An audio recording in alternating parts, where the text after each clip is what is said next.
The Gorecast is brought to you by American Horrors, the greatest uncut horror channel in the world. 24 hours a day, 7 days a week, all horror.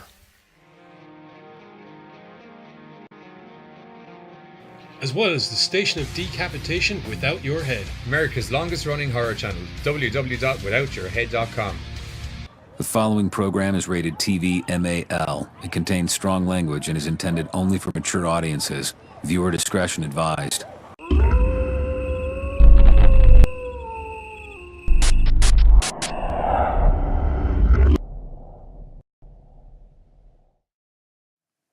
Hello and welcome to the Gorecast back this week. Apologies for being slightly later than planned because I was getting my ass kicked by some fucking studio furniture. It was terrifyingly hilarious, to be perfectly honest.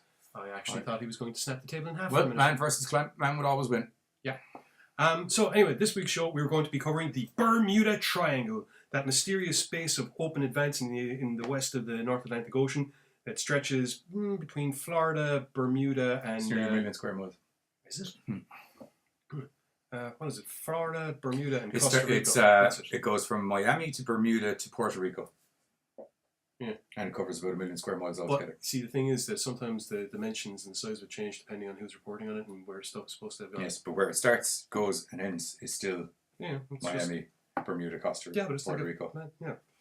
The Bermuda Triangle really first came to the public eye in the 60s when there was a report done in the paper about I think it was after someone was investigating Flight 19, which had disappeared in the 1950s, which was basically 5 U.S. Navy bombers. Yeah. On a training mission. Yeah, they were flying through, and apparently the last thing anyone hears is, we don't know what's going on. We see green water, we see white water, we don't know where we are. Well, there's a sudden shock moment, evidently, where they suddenly realise none of our compasses or anything are saying remotely readings matching each other. Yeah. So there was that big issue as well. Well, it wasn't helped by the fact that there was an official investigation into it, and basically the US Navy, at one point, they were like, they flew off to Mars.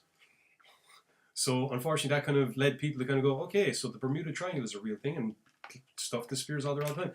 As a result, there has been hundreds of ships and planes and basically mysterious things, basically ships and planes disappearing that have been attributed to going missing in the Bermuda Triangle. All sorts of strange phenomena have been put down to the Bermuda Triangle. People have basically guessed that, whether it's natural occurrences that set off compasses, or whether there's other natural occurrences which perhaps affect the water itself. I love the one about the volcanoes. The one where the natural seabed farts, essentially, is what you're saying to me. Essentially, yeah. Yeah, methane gas bubbles? Methyl hydrate. Yeah, okay. Yeah, but these bubbles would rise up, and apparently if it happens in the right way, and if it's large enough, it'll affect the buoyancy of the water itself. So basically a boat goes over this thing, and all of a sudden just... So that's kind of cool. Yeah, the reason I like that one, especially, is because I just think visually it kind of sticks to what you have in your head of what happens in there. Because like all of the images are just boats just going, woof, shit, hole. So...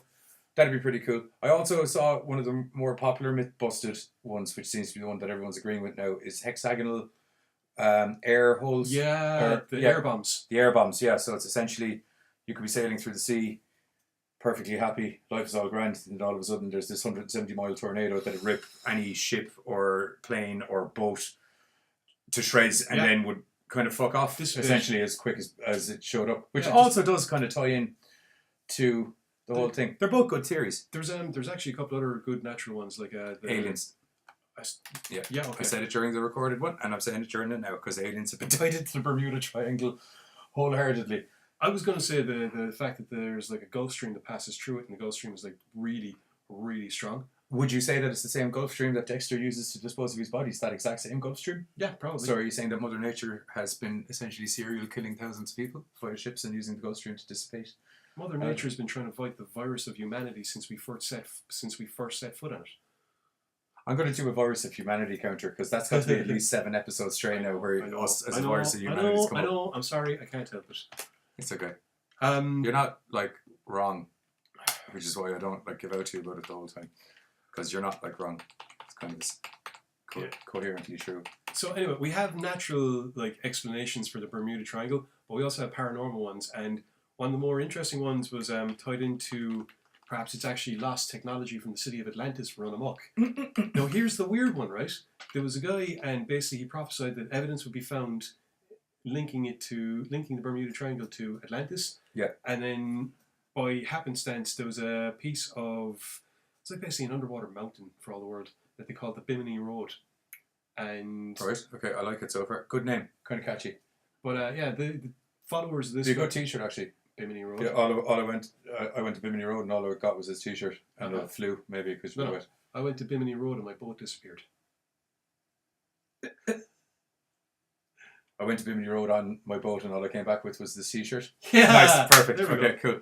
But weirdly enough, because They're going to be on the GS Teespring account soon. That's going to happen anyway. That's definitely. Weirdly enough, because of the size of the formation, it is possible that it would be partially responsible in bad weather for wrecking ships. Yeah. Like it's one of those things that if there's a bad enough storm, this thing would. It's close enough to the. I think it's close enough to the surface, and it's large enough that you could potentially see a boat getting wrecked on it. Oh no. Other obviously paranormal things are, well, we covered the aliens because, like I said, Flight 19 flew off to Mars. There's also the notion that the Bermuda Triangle is actually Notion in the ocean. It's a notion that it's an ocean that leads to an ocean of pain known as hell. Oh yeah. Because apparently it's like a portal to hell or a portal to some other dimension. And actually, one of the films that we're going to be covering takes that aspect, and I think They it does. both kind of do. One more so. One literally takes it. Yeah. But as I said, there have been. The latter film actually could be very much described as Event Horizon, I but didn't not want on to the say it spaceship. until we were actually talking about it. Yeah. That popped into my. Yeah. There's some lines in it. We'll get into it later on. There's some lines. She's mighty boy. If you like a B horror movie, it's good stuff. As I said, the paranormal side of things is predominantly what's kept people's interest in the Bermuda Triangle since the 60s. It's also what's had many people going out of their way to try and disprove that there's anything actually going on. And there is kind of truth to that as well, since to be perfectly honest, the Bermuda Triangle has been hyped up by people that write about it, by people that write about boats and planes going missing in it, and more importantly, by people that don't bother to check their fucking facts. Now, this occurs when a boat or a plane goes missing and nobody... I'm sure they checked their facts. They just didn't... Which is possibly one of the things wrong with society arguing in general these days, is that they didn't check any of the facts outside of the facts that they were looking to check. Well, they didn't cross-reference, basically. They're like, oh, that ship went missing there, opposed to looking for the article that was like, it supposedly went missing there, but we found it roughly where you'd expect to find it. Or similarly enough, that boat went missing and then turned up over here. Yeah. There was streamed up. Yeah, there was, I think, one of the funniest ones was the flag. The flag was attributed to going missing. We saved that for later. We talked about that one. Did we? In the other one. Oh, we did. Yeah. Okay, fine. It's the reason to watch the TV show later on, because we go into stuff more. Or there was I can't remember the name, but the Cyclops. That was it. Apparently, the biggest. This is the one with the char-grilled. Or the that was. The Cyclops was apparently the biggest naval loss that wasn't attributed to military action. Oh, yes. Okay. Basically, the Cyclops was a cargo hauler, and it had some heavy-duty fucking ore on it or something like that. They were transporting something that was very, very dense and heavy material, and that disappeared. Funnily enough, so did two of its sister ships, also carrying high levels of ore. But it's this is kind of put more down to you fucked up, you overloaded the boat, it structurally wasn't sound enough to take it. Yes, Titanic-ish. Yeah, not a lot of boats are designed to take an iceberg now, to be honest. Especially not with steel that has actually grown weak due to the temperature of the water. That's actually how the iceberg were driven. And just a general crew that had grown weak of watching Jack and Rose run around after each other on the ship. Yeah, maybe. Getting back to the kind of... the actual stuff. The search and rescue boat that got sent out for Flight 19. Yeah. Disappeared. Yes, that's also true. However, that type of boat was known to go boom when overloaded with fuel. And as might be the case if going on a possibly extended search and rescue mission. Sheraton. Done. I'm in now. Okay. But it's a weird one because, like I said, you can look at it from the paranormal point of view, and there are a lot of interesting theories. Hello to Chris Randolph from the Unix, who says hello again. Chris, how are you getting Because on? I was slacking on the messages. And also, random miscellaneous Facebook user who we don't have a face for or name. How's it going, lads? Happy New Year to the both of you. Thank you. This is Zuckerberg. How How are you? are we? How's it going? Your algorithms are dicking me about. Just Yeah, dude. if you happen to be. Anyway, anywho.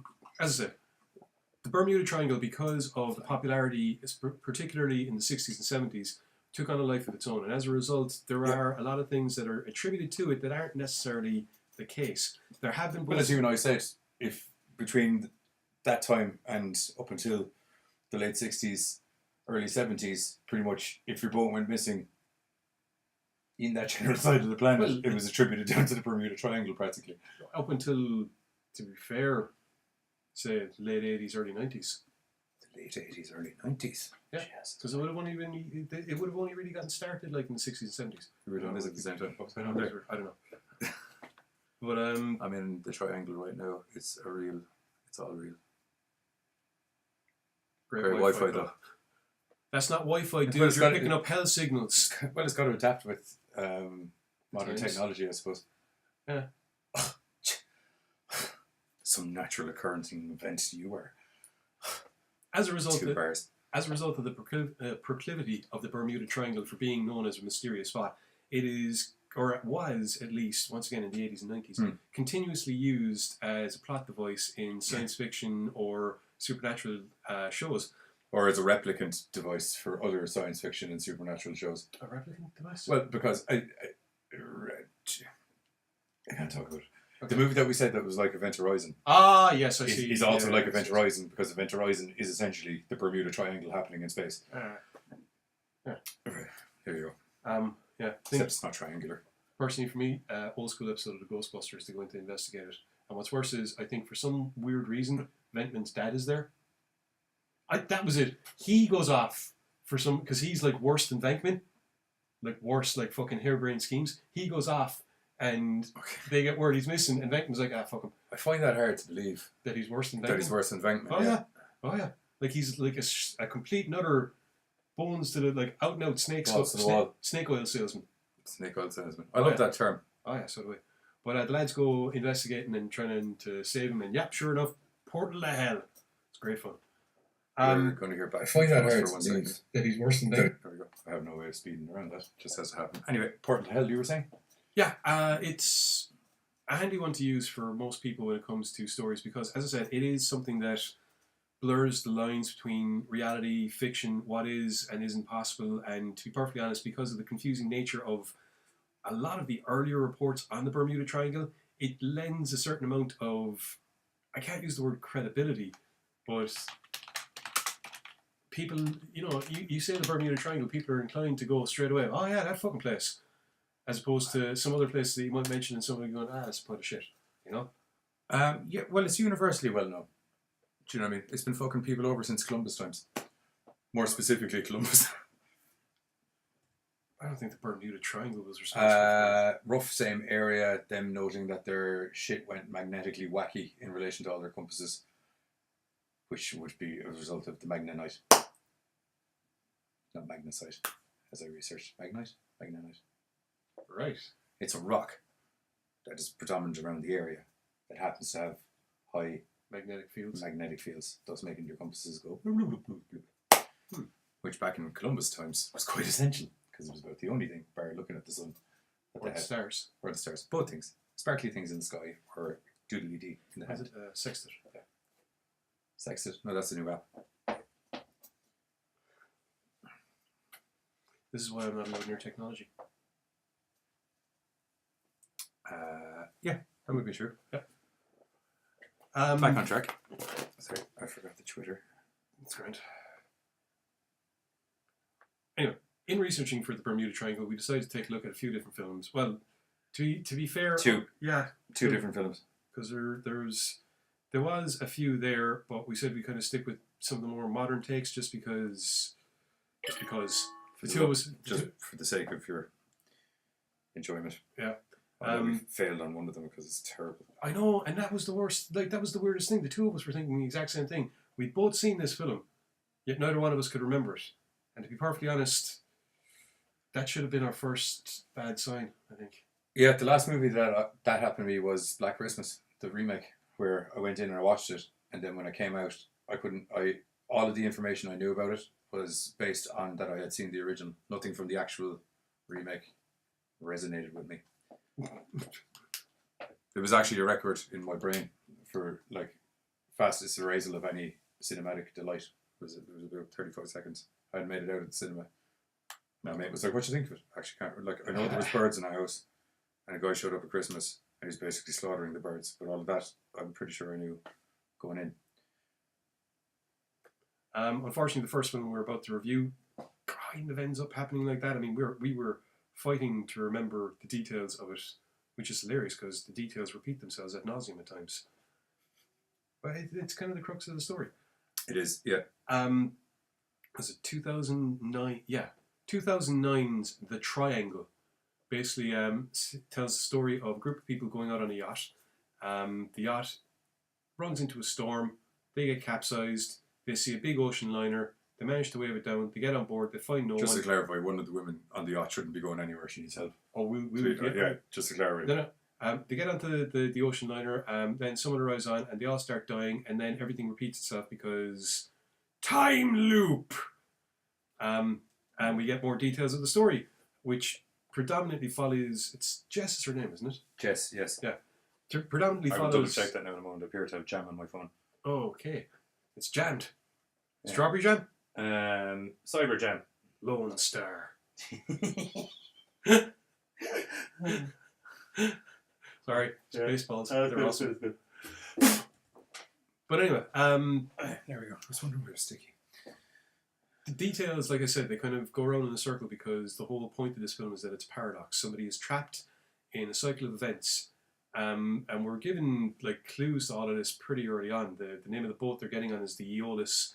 Someone comments on the fact that Aeolus was the god of wind and the father of Sisyphus, who ended up being, when he died, he ended up having to push a boulder up a mountain for all of eternity because basically he broke a promise to death, and death went, "Fuck you, this is what's happening." Although I thought it was other stuff for Sisyphus. Something had to do with the fact No, I can't remember that story properly now at the top. But anyway, listening to you. Sorry. Thanks, never mind. But as a result, basically what we're told is the story of a character that is trapped in this endless loop. Jess, we're shown at the start her raising her autistic son. There's a couple incidences. You see her cleaning stuff up. You see her trying to take care of the kid. And then we're down at the docks where Greg is getting the boat ready. His friends have arrived on. Jess arrives on in the company of Victor, who is a lad, this runaway teenager that basically Greg took in and is showing him, he's hired him on, I guess, as an apprentice boatsman, is the best way of putting it. But automatically, like, Victor says there's something up with Jess. He asked her where her kid was, she just stared off into oblivion and went, "He's at school." It's a Saturday, so that struck him as being a little bit strange until Greg points out the kid's autistic. Those schools also work on weekends. Joe Moran has joined us. Hello, Joe. Hello.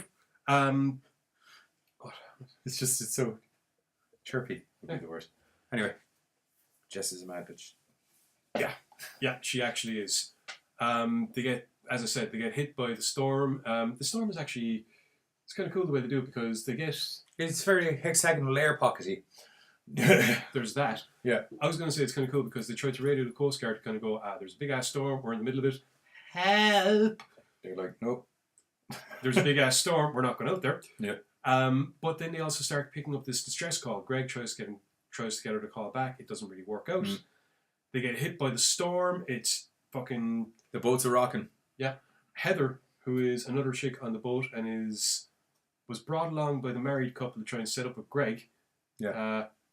She ends up getting... we don't know what happens to her. She doesn't survive the storm at all. Mm-mm. I was legitimately thinking certain things. I thought it was going to be her that was popping up at one point because, like I said, I couldn't really remember the film. Oh, sort of avenging her death. Yeah. Yeah, okay. Or avenging the fact that they all were very negligent, just in general. Where have you gone? Oh, she must have got fucked overboard during the storm. Okie dokie. Perfectly reasonable explanation. Let's keep going. There's a boat. Help! Help! No mention of our friend is missing. Ah, poor old. Terrible doing. Yeah, so anyway, like I said, storm hits and they spot this big cruise liner ship and one of them thinks he sees someone on the boat. They get on and they're walking around. The entire place is empty. Jess is continuously going on about how she's getting a sense of deja vu while she's walking around this place. Yeah. Everyone else is telling her, shut the fuck up, you crazy bitch. Yeah. They're already starting to fight. Before she goes crazy, they already think she's crazy. Yeah. For a completely different level of crazy. Because she's a different level of crazy. It's not helped when they hear... they're walking through these corridors trying to find people. The entire boat is abandoned. They hear something drop, like a sound of keys or something. To go over, pick them up, and it's actually her keys. The picture of her kid is on the keys. And it's like, what the fuck? Yep. Everyone eventually splits up, and that's when everyone basically starts dying. Because we're following Jess. Yeah. And then... Jess is a fucking death trap. Yeah. If you know her, or in about a good 20-foot vicinity of her, or if you've probably ever interacted with her in any way, you're probably going to get absolutely F the F up. Because she's like a little parallel universe of death. Yeah. Victor stumbles into a dining hall that she's in. There's like a hole in the back of his head. Mm-hmm. And he goes swinging for her like mad. Later on, the married couple whose names still escape me accuse her of shooting Greg, and then... I feel at this point I should pull up a cast list. Maybe. Yeah. Accuse her of shooting Greg, and then like they're in a theatre. That's it. Herself and Greg are walking along. They go into one of the rooms. She got a bit of a thing for Greg. Yeah, they go into one of the rooms, and written in blood is "Go to theatre." So obviously, you go to the theatre, because you never don't go where the nose in Unfortunately- blood tells you to go. unfortunately, when they get to the theatre, there is a masked gunman opening up on them. Sally and Downey. Sally and Downey. That's the name of the married couple. Indeed. So, yeah. Sally and Downey find Greg shot, accuse Jess of doing it since Greg said Jess fucking did it. At which point, masked gunman opens up from the balcony above them, and Sally and Downey do not survive that encounter whatsoever. Jess does a runner, ends up confronting the masked figure, and eventually kind of topples her over the side of the boat. I'll take that as a fair analysis. Yeah. Yeah. At which point, the real crux of the story reveals itself, because Jess is now standing on the top of the boat, looking out at what is clearly herself and her friends on their upturned boat, calling for someone to let them on. Yeah.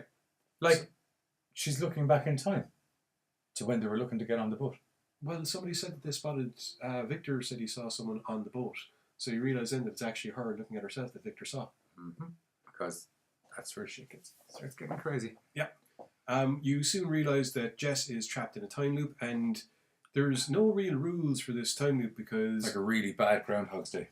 Yeah. Yeah. It's a cycle of death. She encounters herself. Her other self basically says they all have to die in order for us to get off this boat. So you're going to want to kill them. So after a couple of iterations of that, Jess decides... Hello, Willie. Oh, he will. After a couple of iterations of this same cycle going round and round, and I thought it was really cool when at one point Jess is following Sally. Yeah. And Sally's crawling along, and it's just a part of the ship. It's like a deck. Yeah. And there's just Sallys, dead Sallys everywhere. Is the only way of putting it. Like a stockpile of them. Yeah, there's about 10 or 12 of them just dead. How ever could that happen? It's like the situation's just happening over and over and over and over again. And then Jess looks down and sees herself fighting the masked figure just like she did previously. As I said, the entire story is basically Jess stuck in this Sisyphus-like routine. She does eventually get off the boat, and you see exactly what kind of person she is, because there are certain things... There are things that are done well in this film. I liked how they took out the certain scenes from the beginning and put them back in when Jess is seeing it, and you get the full picture of exactly what the fuck she's like. Yeah, well, you get... yes, because there's some moments in the middle until you kind of get the wider view of everything going on that it's very, very confusing. I didn't find it confusing. I found it slow. It's very slow as well. There's a phenomenally... I get when you're in a storm and you're walking around a boat, the place is pretty tense as is, but there's a lot of just aimless... There was no storm there. There was a storm initially. Yeah. Regardless. At one point I remember looking... It's just a lot of walking around a boat. At one point I remember looking at the film, you knew what was going on, you knew everything, and it's like, There's still 20 minutes. No, there was still 40 minutes left in it. And then they could just time loop back and there might even be more. Yeah, exactly. Now, Jess does attempt to change things and then comes to realise that it's futile to do that. Yeah. And as I said, this is what leads Which is what happens in every movie where people try to change the course of time or a time loop, is that everything is... It depends on what rules you're dealing with. Well, in Flash rules you're able to change shit, but there's repercussions. Yeah. Yeah. And then even though there's repercussions, you end up having to try and put stuff back to the original loop in the first place. Whenever you change something in a time causality, then technically speaking, all you're doing is shifting dimensions. Because you're going to a reality where your change takes effect, but there's still the reality where you never changed anything. Yeah, it's your initial timeline goes to here, and then where the causality takes place is here, and then that goes off in its own separate timeline. So your original timeline is going to keep going on this way, as per usual. You're deviant of it, Yes, and now you're. yes, I am. That was a good joke. I don't know why I did that actually. Getting back to the film. Yeah, hit a trailer soon actually. Yeah, and then. As I said, you do figure out rather swiftly, what's... Okay, as soon as she found her keys, I kind of went, hang on a second, it's going to be one of those kind of films. I said, we had both seen it and forgotten everything apart from the fact when I had seen the keys, I was already aware that somebody was going to run into themselves. I had a funny feeling it was going to be her, but I also thought it might have been your man as well. And he had the keys. And he was using it as a lull device. Yeah. But not a lull device, just to be claritative. Lull into device. A sense of false sense of security. Lull, and then lull. I suppose. Because you'd be like, ha ha. Overall, I think the triangle basically felt like... Multiverse theory, that's correct. Yes. Overall, the triangle felt like, to be perfectly honest, a really long, drawn-out episode of The Twilight Zone. A bad, long, drawn-out episode of The Twilight Zone. Yeah, there was a good 2 or 3 times where I thought the film was going to end. And what annoys me the most about it is, right? Why don't you tell us? You're showing everything, right? And you're showing exactly how she got to this point. Yeah. Why she's trapped in the loop. Yeah. Here's my question. What the hell started the loop? Because it's a looped version of herself that causes the events. Do you know the way before she gets on the boat? Yeah. And do you know the way, I'm just putting this out there, right? So, do you know the way before she gets on the boat, she's pretty batshit. Yeah. Okay? Yeah. Maybe it's like a Tyler Durden thing, where it's not so much there's actual realities happening, but she thinks she's seeing herself in a different time stretch, watching herself from her time stretch. Do you know the way that sometimes the narrator would be standing watching Brad Pitt beating the shit out of someone while he's in the crowd, even though in reality he's actually the guy. Sometimes he's the guy, and sometimes he's the guy watching the guy. I guess. So maybe she's just that fucking crazy. To a certain degree. Although there's lots of other shit that happens. You see, it's the loop. The loop doesn't make sense because, like I said, it's a looped version of herself that causes the loop. The original version of herself, the one that's in the house, the one that's with the kid, before the loop comes back and does what it does, never gets out. It's... I don't know. We'll put on the trailer while you and I ponder this theory, and we'll come back and we'll do our little final thoughts on the movie, and then we'll move on to a movie that's distinctly more entertaining. Oh, yes. So much more entertaining. So, Triangle. We apologise. Oh, actually, no, the trailer's actually a lot more entertaining than the movie, to be honest. There's some good music in it.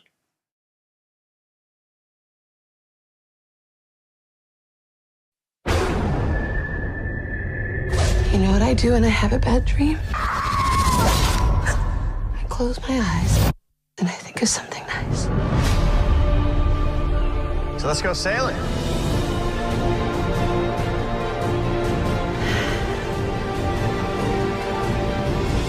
Wind's dropped out on us. Get below deck now. Get the life jacket.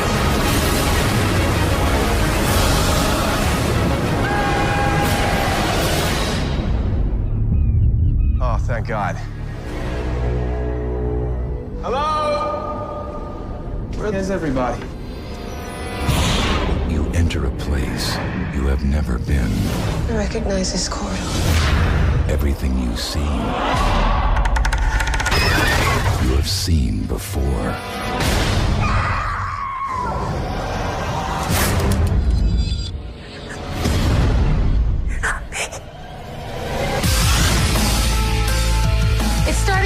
again. That's what's going on.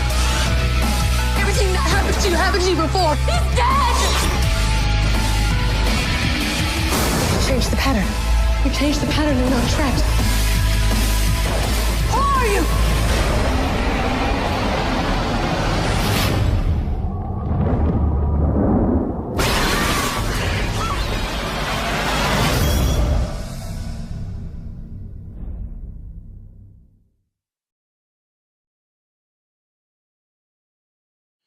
And we're back. So, you're probably as confused.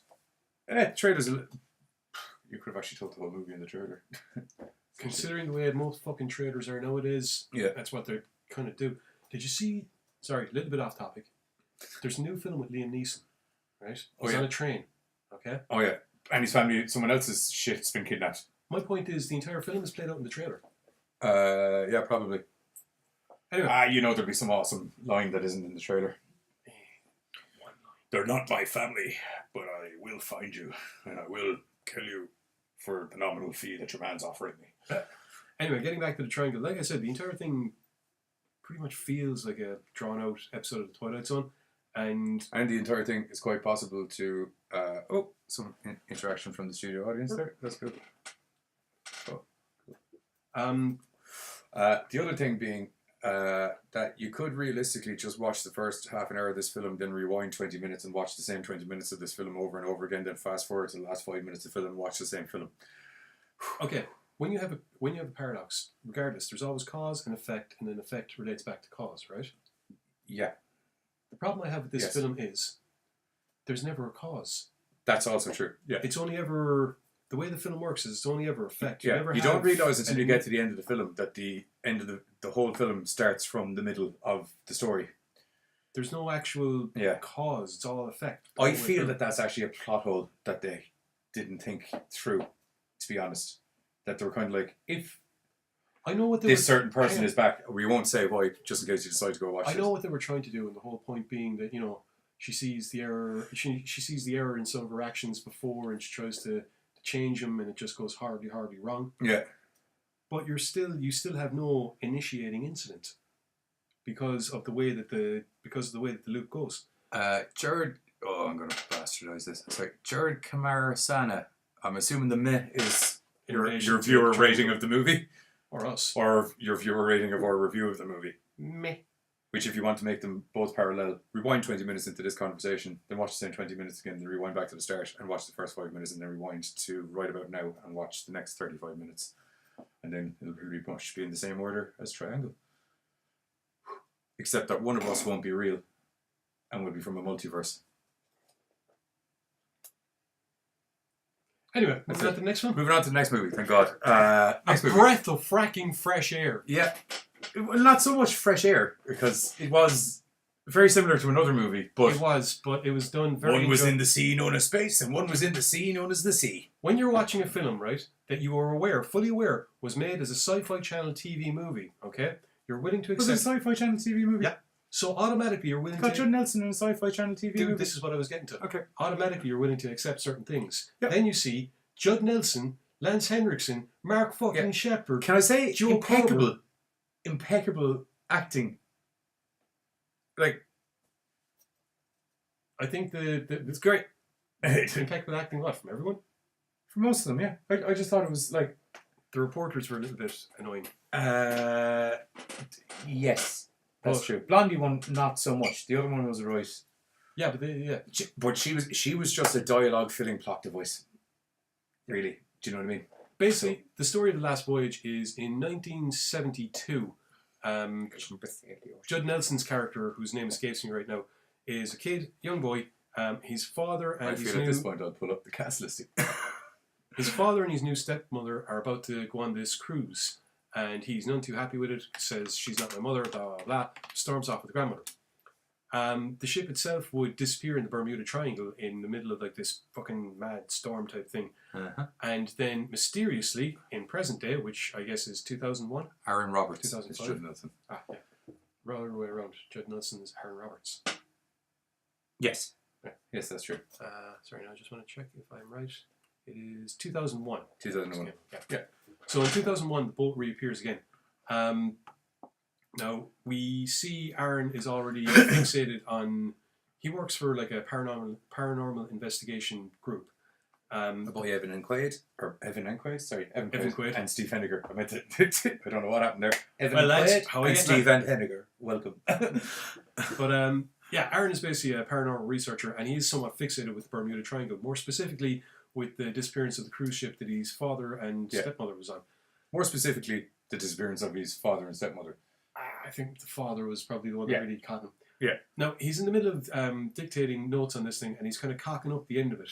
And then there's a knock on the door, and you just see this guy in shadows, and he starts talking to him about... I can't do that. Yeah. But he starts talking to him about the Bermuda Triangle and about how, you know, maybe you should just learn to let things go. Yeah. I think he goes out to catch up with your man, and he's gone. He runs into one of his co-workers who informs him of the fact that the boat, also whose name escapes me right now, Oyster, no. Anyway, the boat has reappeared after 30 years, and, you know, that's exciting news. Yeah, because it had just completely disappeared. Not an anchor, not a bit of boat, not a twig, napkin from the canteen deck, nothing. Nothing. At which point you also get to a fucking news studio, and you have reporter Dana Elway. Dana Elway. Yeah. Old blonde and lethal herself. She is also, after catching wind of the fact that this boat has reappeared, you're introduced as well to this up-and-coming reporter chick that wants in on Dana's fucking anchor spot. That's it. Because she's she's not as mouthy about it until halfway through the movie, but you can kind of tell she's clipping on the heels a little bit. Yeah, and what's worse is she's got one of the studio heads basically wrapped around her little pinky finger. Yeah, and one of the camera guys essentially wrapped around her pinky little fingers. No, not really. But she's chancing him. No, the camera dude is with Dana, clearly. Yeah. Not with her, but as in, you know, team. But they contact... Kyle Bruner, are you going to sell that couch? No, regretfully, Kyle, I think you've shown up to the wrong the wrong live stream again. It's on the other channel, the Gorecast channel is where the couch giveaways. I don't know, we can give away the couch. But we don't need it. Okay, fine. It's going to cost a lot to get it to the States, though. Anyway, Dana contacts Aaron and basically puts forth the notion that they're going to be going on the ship. They've gotten in contact with the current head of the company that owns the ship. They're going to be going out salvaging it. So she invites Aaron along. At first, Aaron refuses, and she basically leaves. Now, we're then shown Lance Henriksen, who is awesome. He is Shaw. He is in charge of the salvage operation. He's Lance Hendrickson, as he is in every movie, except in this movie, he wasn't wearing a trench coat. Because he wears trench coats a lot in most other things. Does he? Lance Henriksen? I have a image of him in a lot of trench coats. Not in a detective-y kind of way. Do you know, like kind of badassy kind of trench coat? Well, he is walking around in fucking the Fisherman trench coat. No, I was going to say the Confederate coat in fucking... Still trench coat. It's just of a time period. I can't remember the name of the vampire film. Before Lost Boys, the first modern vampire film. Near Dark. Yes, that Near one. Dark. Yeah. It had, what's Near his face in it? Bill Pullman. Bill Paxton. Sorry, yeah. Who was always himself, regardless of the role. Yeah. He was just him and playing Hendrickson himself. are literally... Yeah. Yeah. They were in fuck tons of films together. Yeah. Henriksen was actually responsible for Terminator getting the go-ahead. And because at the time James Cameron pitched the idea, he had Henriksen... Who's man from Hellboy as well? Ron Perlman. Ron Perlman. Did hire Ron Perlman the whole time as Ron Perlman. Except for Hellboy, where he's Ron Perlman painted red. But like other than that, he was Ron Perlman. Okay, let's get back to the film. Yeah, anyway, yeah, cool. Last Voyage, Shaw has his two boyos, Daz and... Oh, I can't remember Mark Shepard's name in the film. Who? There we are. Fields. So Daz and Fields are basically working for Shaw, and they're salvagers. Now, the first thing to do is obviously to get on board a boat. They check it out. There's no one aboard. Daz and Fields are sent off to turn on the generator. They reckon that's not going to work. Flick, power on, straight away, first time. It's like, well, that's not freaky at all. Shaw quickly informs them that basically the operation's in full swing, and from now on they can consider him the captain. Yeah. They follow whatever orders he's given. you're wanting to get her story. Just give them a bit of time. They can go around certain places. Yeah. Nobody wanders off on their own. Basically, he's trying to keep a tight leash on people because, as we find out over the course of the movie, his salvage operation isn't exactly legal. And if the Coast Guard catches them, they're boned. Yeah, there was a bit of an arrangement between himself and And Dana. Yeah. Half the money up front. Half the money up front and zero fucks given about how legal it is at the beginning. Needless to say, Aaron arrives on having been convinced that he's going on the boat. He's brought his own paranormal investigation equipment with him. So there's an interesting conversation between Aaron and Shaw. Are easily described as a weird tricorder-like device a la Star Trek and a weird video camera device a la... It was a fucking EMP thing. And there was something with the video camera as well. Yeah, they had it set up for picking up infrared and other wave spectrums. Yeah, there was because that scene in the kind of the crash. That was cool. Brilliant. They basically, as I said, Aaron obviously comes aboard, agrees. There's that, like I was saying, there's that cool scene between himself and Shaw where Shaw introduces himself as being the head of the company, and Aaron's like, "Oh yeah, my how's it going? Yeah, my old fella disappeared on that boat that we're going to investigate. You know, I look familiar to you because I tried to sue you a bunch of times." Yeah, the old Nelson. Yeah. Now, when they got on the boat, as I said, flick on the power. Moxie. Oh yeah, Moxie. As I said, Daz and Fields get the boat, the power on ridiculously fast. They're actually like, this shouldn't work. There's no way this. That's fucking weird. It's when they start the creepy music is hilarious. There's like fucking ballroom music or something playing, and it's driving Sean nuts. And the two boys are drinking away. It's going like, yeah, we'll take care of it. Never mind. Sure. But they would eventually start moving around the ship, and it's when, like you said, they get to like this. I guess the playroom for kids when they would have been on board, because it's a big ass. Yeah. And one of the rocking horses just going off on its own, and everyone's kind of like, "That's freaky," except Shaw. Shaw's looking at it going, we're on the ocean. Stuff moves, but you can kind of tell by the way the rocking horse is rocking. It's not the motion of the ocean; it's the motion of someone rocking especially the when horse. it stops. Especially when it stops. Literally, as Shaw's like, "Oh, stuff rocks." Okay, explain that one, because that just stops. And then they turn on the camera, and then there's just a kid in it. Yeah, that was cool. So I liked cool. that. That was so cool. It was brilliant. They do a lot of cool things in this because they've established that Aaron Reminded me of Voodoo a bit. You know, the infrared scene. It wasn't long, but perfectly placed. Did what it was supposed to do. You see, that's just it. Because Aaron has established he's a paranormal investigator, because he's established he's brought along all this equipment. He's even saying, you know, at one point Shaw asked him, "What kind of stuff does it analyze?" Well, I guess we'll find out, won't we? You know, it's an unexplained phenomenon. What kind of unexplained phenomenon? Yeah, well, as he said, yet. most of my investigations have been really more in myth and legend kind of capacity, opposed to this shit's actually happening right in front of my face kind of capacity. So some of his equipment hasn't got the full test run, I suppose, yet. Yeah. Let's see. Check that out. Shaw sends Daz and Fields off to conduct more repairs. It's to get the rest of the floors powered up. Yeah. And that's when things start taking a turn for the People worse. start dying right about now. And it's not even them first. Someone dies first. It's... No, it is Fields first, isn't it? Yeah. So, the boat quite literally is out to get everyone. Yeah, it's very reminiscent of Ghost Ship, actually, where it's the boat is literally killing everyone. No, Ghost Ship had your man. Oh, yeah, it was your man. Yeah. It was just all boat-related stuff that was happening. That was it.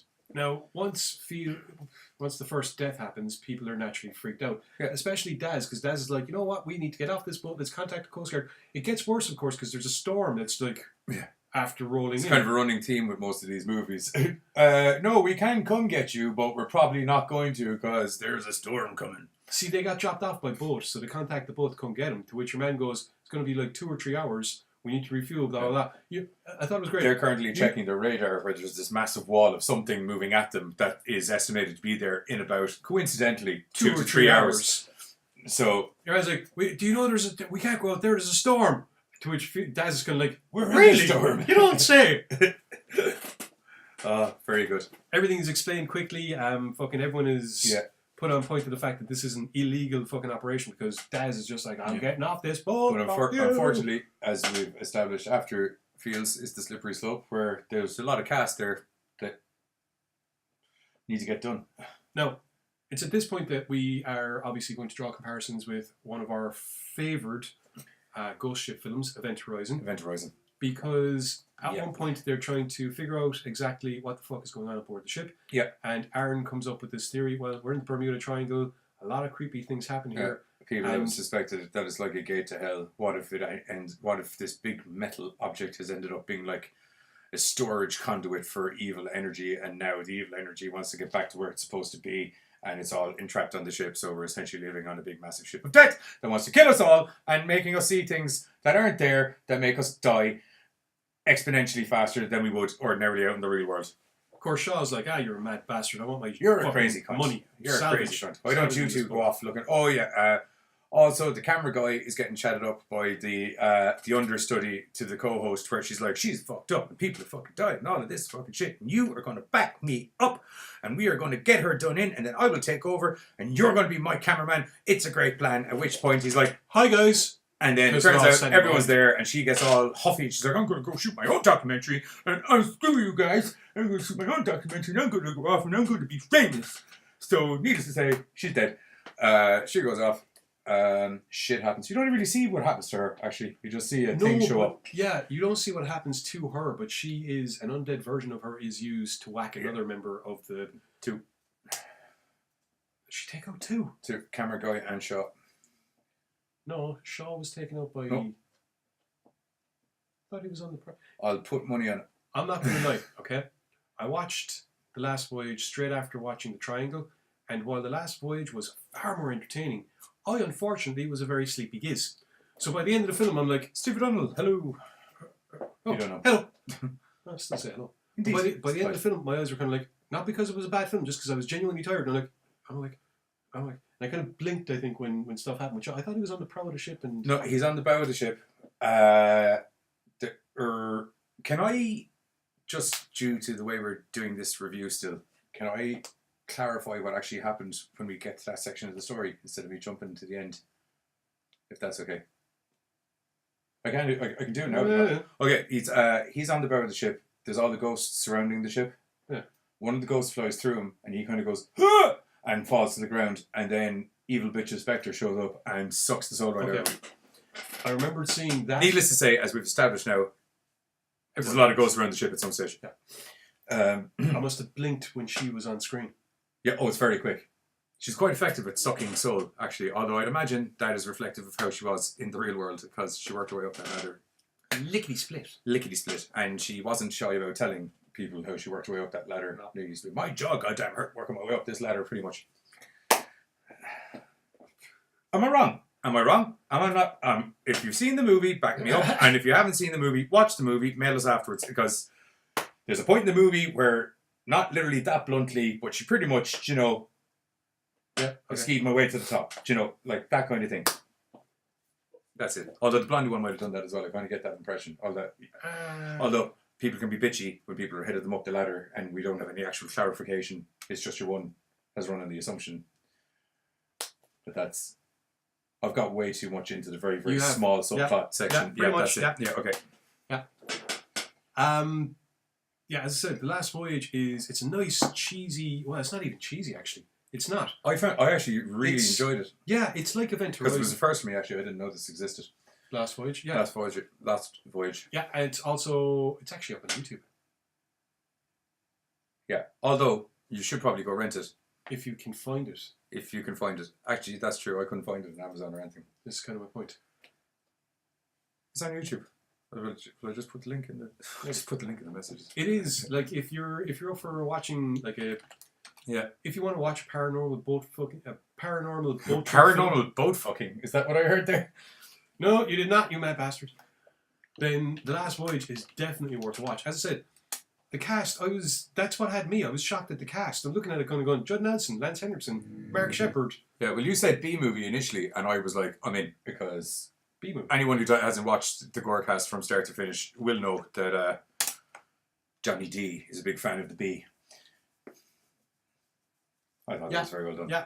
That's very well done. Yeah. I love me a good B horror movie, and this was a good B horror movie.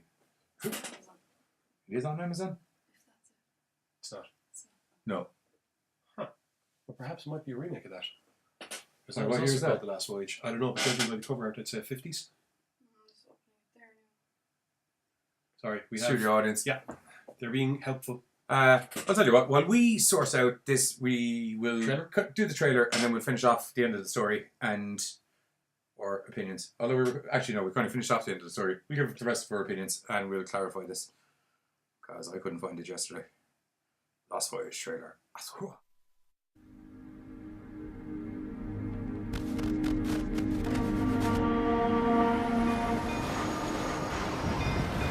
25 years ago, the cruise ship Corona Queen disappeared somewhere near the Bermuda Triangle.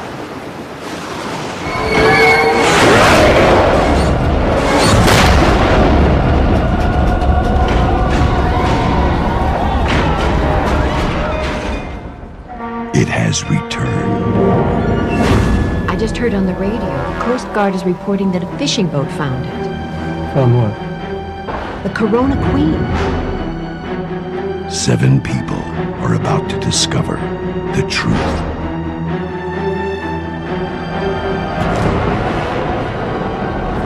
The Corona did not return alone.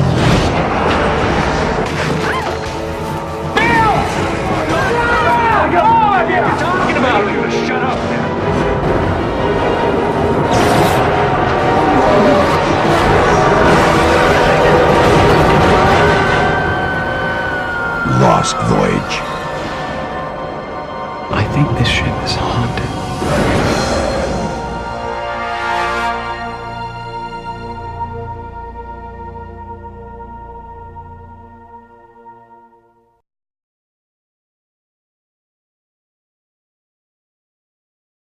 Yeah, there is. There's Judd Nelson in it. Yeah. And we're back. And we're back. So, as you saw in the trailer, there's all those ghosts that we're speaking of. So, essentially, one of the big plot devices is that it turns out that the big storm that's coming at them is essentially possibly one of the lines of the triangle. Yeah. And the line of the triangle, if the circumstances are right, and you happen to be on a big floating conduit of hell juice. Faraday cage. Lets you get right through it. Yeah. There's enough metal on the boat to call Yeah, it a Faraday. like a big metallic black cat. You can just... Whoop. Same thing. Black cat will walk on in and out of there. No worries whatsoever. They're half in, half out anyway, according to a really famous magician. Wizard. Sorry, not magician. Wizard? Warlock. Where would he... How do you fit into it? Constantine. Warlock? Master of the Dark Arts. Master of the Dark Arts, that's fine. He really And needs to get even that changed. bigger master of the Irish drinking spirits. Yeah. So anyway, you find out there's the really cool plot device that they might be heading to one of the lines of the triangle. We're And going to hell. You're going to hell, which turns out is pretty much true because all these ghosts start appearing, coming out of the boat, in and out of the boat, and evil bitch who worked her way up the ladder, Spirit, comes back twice as angry after she disintegrated the camera guy. Yeah. Which is pretty cool. And then that's pretty much it. It rounds off to the really cool twist at the end, which I liked. Yeah, at the very end. Tying into Judd Nelson, it gives you a bit of family life clarification at the end of it. The link's there, so you might as well watch the movie. Believe me, it's actually like legitimately. If you just want to sit down and watch a fun, enjoyable film, then The Last Voyage is definitely it. It's just fun. It's the way to put it. Entertaining from start to finish. I just actually really, really enjoyed it. So I put it up there with that's because this is delayed. I put it up there with Ghost Ship anyway. I found it that entertaining. Yeah. Graphically not as good, obviously, but Ghost Ship's a couple of years down the line, and it was in the magical age where cinema's special effects were jumping. Actually, to be fair, right? It's not terrible. Yeah, considering 2001, the budget they were probably on. Actually, what budget could they have possibly? Because, like I said, the actors, like, I would imagine it would have had to been a rather high budget because Judd Nelson wouldn't be cheap, Neither I would imagine, Lance especially back in 2001 because they were doing loads of stuff back then. Anyway, the point is that I'll look it up here now. the effects for the time and for the film are good. They work well. The ghosts, the apparitions, the hallucinations at times that the people encounter, they are done very, very well. And they do draw you in. As I said, it is a very entertaining film. You can sit down, you can watch the stuff, happy out.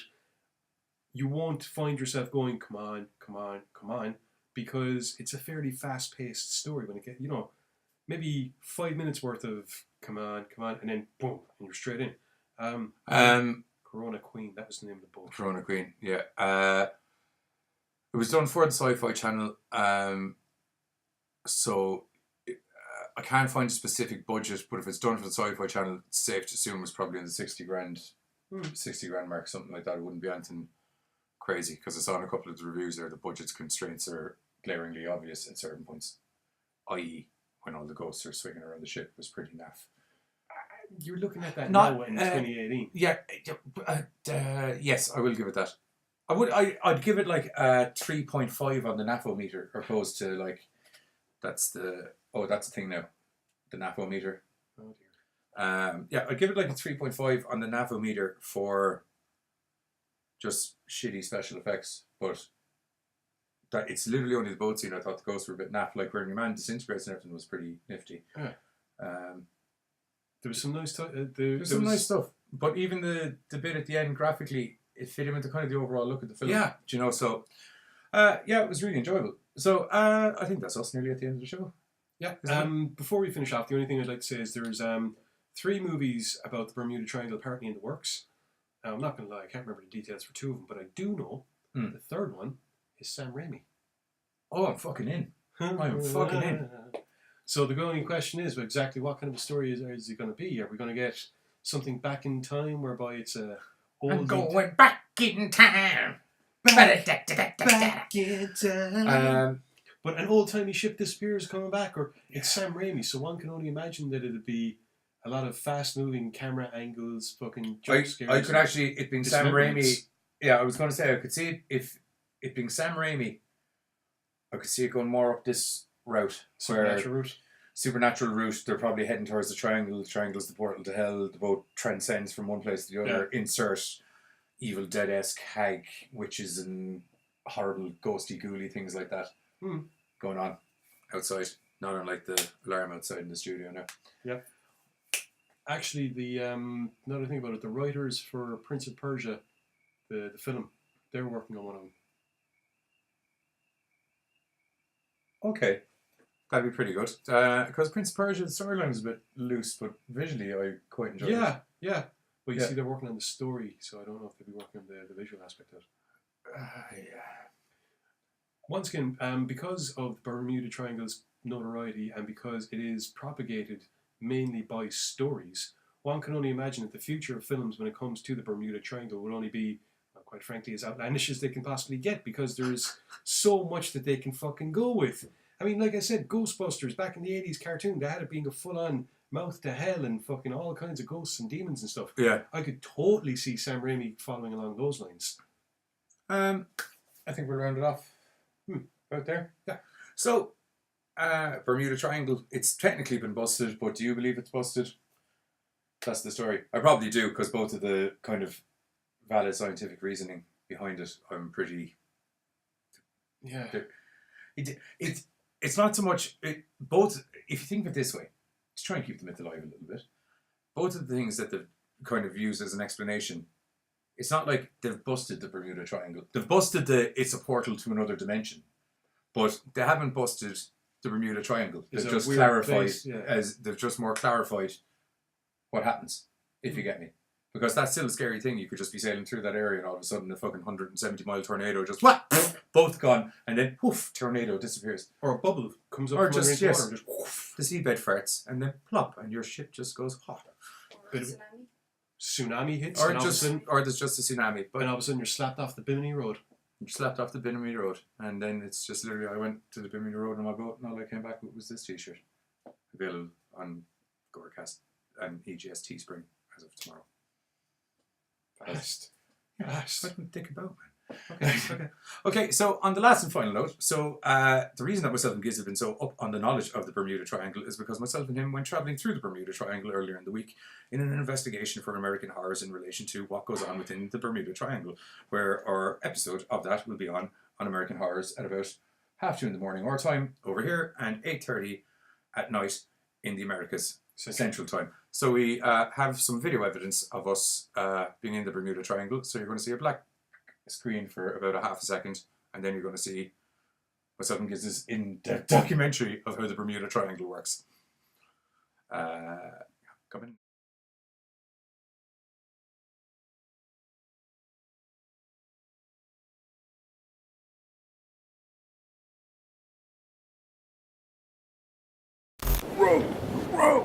Row the boat. Fuck's sake, are we there yet? I'll check. It says we should be going this way. You brought we're looking for the Bermuda Triangle. You brought a compass. How else do you find things without a compass? It's the Bermuda Triangle. Oh yeah, magnets. Damn you, you assassinate son of a bitch! Okay, we'll keep going this way. No, that way. I've been running this way. I've been around that way. Oh, motherfucker. We've been going in circles. Evidently. Fuck's sake. What the hell is that? Don't worry, Giz, I'll never let go. Alright. Oh, he's gone. Well, if you want to join me on Sunday on American Horrors talking about the Bermuda Triangle, where hopefully I will have found my co-host by then.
Row the boat.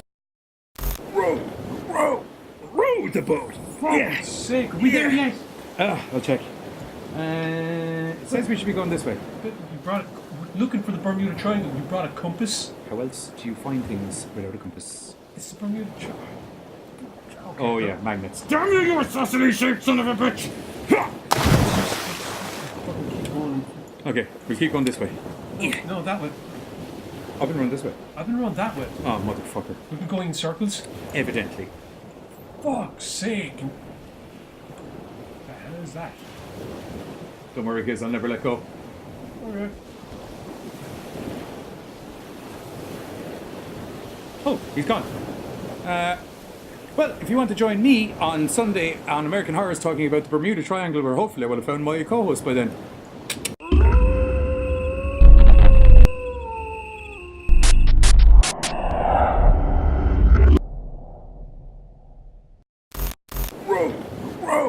Row the boat. Fuck's sake, are we there yet? I'll check. It says we should be going this way. You brought we're looking for the Bermuda Triangle. You brought a compass. How else do you find things without a compass? It's the Bermuda Triangle. Oh yeah, magnets. Damn you, you assassinate son of a bitch! Okay, we'll keep going this way. No, that way. I've been running this way. I've been around that way. Oh, motherfucker. We've been going in circles. Evidently. Fuck's sake. What the hell is that? Don't worry, Giz, I'll never let go. Alright. Oh, he's gone. Well, if you want to join me on Sunday on American Horrors talking about the Bermuda Triangle, where hopefully I will have found my co-host by then.